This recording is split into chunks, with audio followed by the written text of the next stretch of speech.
यह आप सुने होंगे और आज उसके माध्यम से बहुत नुकसान भी हो रहा है। कुछ ही चंद सेकंड में आपका पूरा अकाउंट खाली हो जा रहा है और एक छोटी सी गलती के कारण आप सलाखों के पीछे पहुंच जा रहे हैं। इनसे संबंधित बहुत सारी जानकारी नगर निरीक्षक महोदय के द्वारा दी गई। इसके पश्चात मैं सब इंस्पेक्टर चलाने का एक बहुत बड़ा बृहद क्षेत्र है। इसके बारे में कम समय में डिटेल कर पाना मुश्किल है, फिर भी जो जो बेसिक पॉइंट है उसको हम यहाँ आपको शेयर करने आए हैं। मैं ज़्यादा विस्तृत में बागवाड़ा में हम लोग चला रहे हैं सारी चीज़ें दोस्तों के बीच में यहाँ बीच में शेयर हुआ था। स्कूल के बच्चे यहाँ पर रहे थे, है ना। तो ऐसी चीज़ें क्या है, ये डिजिटल फुटप्रिंट है। आप फोन के माध्यम से कुछ भी देखते हैं, वीडियो हो फोटो हो, तो वो उसका एविडेंस को आप डिनाई नहीं कर सकते। हम दोनों ने लड़ लिया, इन्होंने देखा इन्होंने देखा, बाद में दोनों पलट गए, हमने नहीं देखा। कोई प्रूफ है कि हम दोनों लड़े थे? नहीं है। लेकिन हम दोनों लड़े, उसका वीडियो बन गया, उसको कैसे डिनाई करोगे? उस वीडियो को, वो वीडियो को चला कर इंटरनेट पे कर। ये सब इंस्पेक्टर पुणे जी हैं। इससे पहले साइबर सेल अभियान चला रहे हैं। साइबर सफाई टीम के माध्यम से हम लोग क्षेत्र में साइबर जागरूकता अभियान चला रहे हैं। हमारे दंतेवाड़ा जिला का मूल मंत्र है, लिखा होगा उसमें, छोड़कर लालच, लापरवाही और डर। साइबर अपराध में बेसिकली तीन चीजें ही मुख्यतः हमको दिखाई देती है। पहला है लालच, लापरवाही और डर। लालच में क्या हो रहा है, आजकल आपके पास मैसेजेस आ रहे हैं कि आपको 5 लाख का लॉटरी लगा है, या फिर ट्रेडिंग में, शेयर ट्रेडिंग में कर रहे हैं, उसमें ज़्यादा पैसे कमाने के चक्कर में लोग थर्ड पार्टी ऐप के माध्यम से इन्वेस्ट कर रहे हैं और बाद में फ्रॉड का शिकार हो रहे हैं। लालच आप देखेंगे कि जो सिस्टम है आपको इंटरेस्ट देने का, वो एक सिस्टम बना हुआ है, उसके ऊपर कोई भी आपको इंटरेस्ट नहीं देता है ऊपर। लेकिन लोग अज्ञानतावश क्या करते हैं कि ज़्यादा पैसे कमाने के चक्कर में थर्ड पार्टी ऐप इंस्टॉल करके उनमें पैसे इन्वेस्ट करते हैं और एक समय तक इन्वेस्ट करते जाते हैं। उनको उनका प्रॉफिट मोबाइल में दिखाता है, और लास्ट में जब निकालने का समय आता है, उसको विड्रॉल करने का समय आता है, वही आप लापरवाही करने से बचेंगे तो आपको बिल्कुल ही साइबर फ्रॉड से बच सकते हैं। लिंक आपको मिलते हैं, मैसेजेस में आते हैं कि आपके पास 5 लाख की लॉटरी लगी है, और आप उस लिंक को क्लिक करते हैं तो आपके सारे मोबाइल के एक्सेस हैं वो साइबर फ्रॉड के पास चले जाते हैं। और जब कभी भी आप उसमें यूनो हो गया या फोन पे है इंटर करते हैं तो वो उनके पास रिकॉर्ड होता रहता है, आपके पासवर्ड, आपके यूज़र आईडी। फिर वो अपने सिस्टम में उसको लॉग इन करके आपके अकाउंट से बैठे बैठे वहाँ से पैसे निकाल लेंगे, आपको पता भी नहीं चलेगा। OTP भी उनके पास आएगा तो उनके स्क्रीन में दिख जाएगा, आपको बताने की जरूरत नहीं है। तीसरा है डर। डर आजकल का नया ट्रेंड चल रहा है, डर के माध्यम से लोगों को साइबर फ्रॉड करना। आपको फोन आएंगे कि हम साइबर CBI से बोल रहे हैं, दिल्ली पुलिस से बोल रहे हैं, आपके खिलाफ मनी लॉन्ड्रिंग के और अनऑथराइज्ड ट्रांजैक्शन के कंप्लेन आए हैं। आपको इसमें केस में बचना है तो आपको पैसे जमानत के पूरे इंडिया में अथराइज्ड हैं और हमारा सेल है, तो इस तरह की चीज़ों के लिए जो है हमें क्या उनको जवाब देना है। जैसा कि आपने थोड़ा बताया कि लोकल खाने के बिना कुछ नहीं हो सकता, लेकिन वो इतना डरवा देते हैं कि हमारा पूरा कार्यक्षेत्र ही इंडिया है।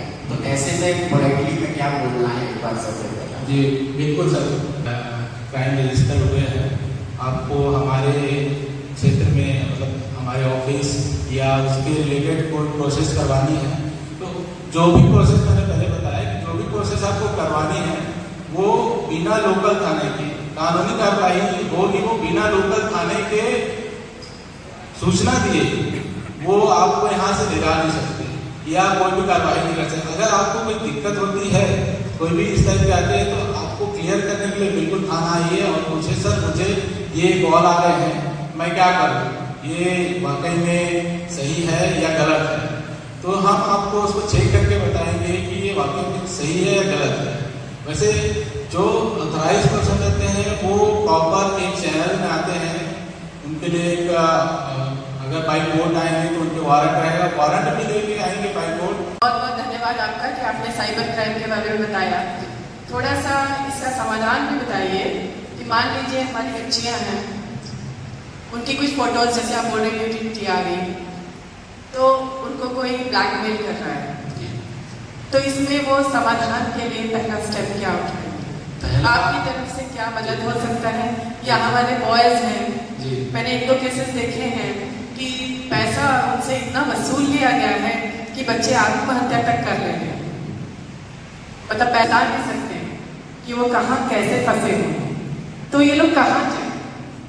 पहला स्टेप ये लोग क्या उठाएं? अगर इनके साथ कोई साइबर क्राइम हुआ है तो ये लोग कहाँ जाएं? कैसे इनकी समस्या का समाधान होगा? बिल्कुल मैम, तो सबसे पहले एक नंबर याद करिए 1930। 1930 में आपका टोल फ्री नंबर है। जब भी फ्रॉड होता है आप सबसे पहले कॉल लगाइए 1930, चाहे वो फाइनेंशियल हो या सेक्सुअल हो या किसी भी टाइप से। अगर नेट के थ्रू होती है, इंटरनेट के माध्यम से आपको अननोन नंबर से फ़ोन आते हैं या कॉल आते हैं, उसके थ्रू होती है तो आप बिल्कुल 1930 में कॉल करिए।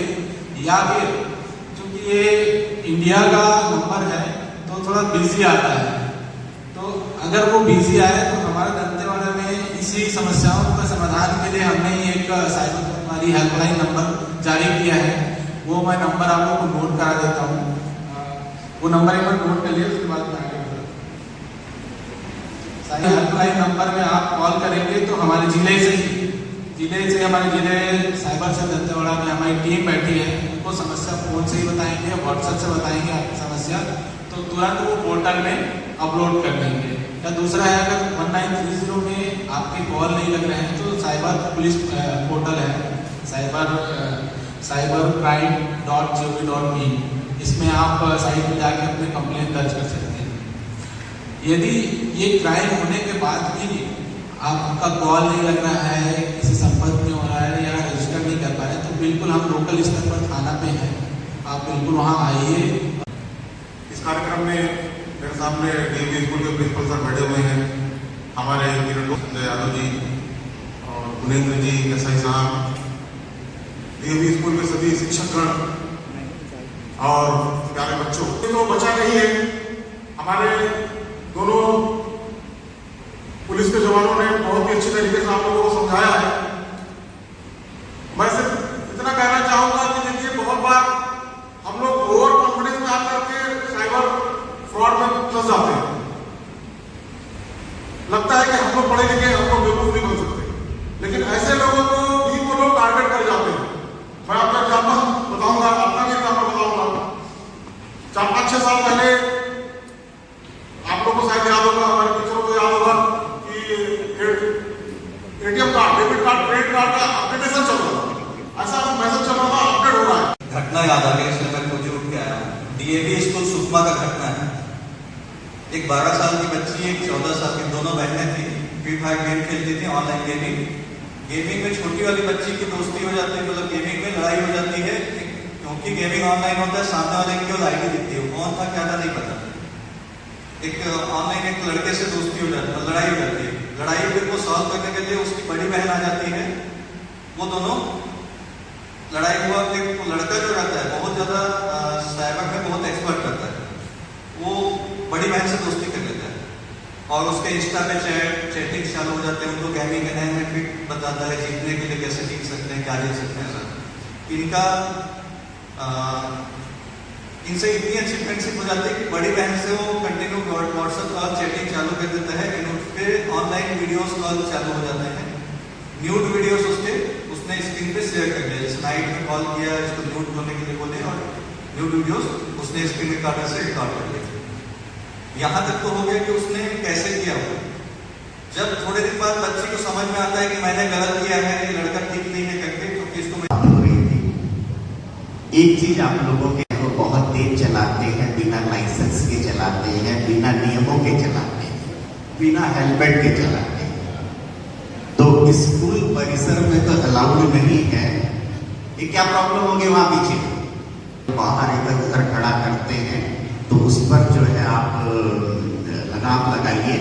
और यही आपके सामने मैं सबसे रिक्वेस्ट करता हूं कि लगभग 2 बजे एक बार आप कैंपेन करिए, और जिनका लाइसेंस नहीं है और जिनके पास हेलमेट नहीं है, आप उनको जरूर शिक्षा दीजिए कि ये क्यों जरूरी है। बताएंगे कि साहब 25 लाख रुपए हम दे रहे हैं, तो सबसे पहले ये मान कर चलिए कि ऐसी कोई संभावनाएं दुनिया में नहीं है। माँ बाप को छोड़कर कोई आपको पैसा देने वाला नहीं है। अगर कोई और देना चाह रहा है, चाहे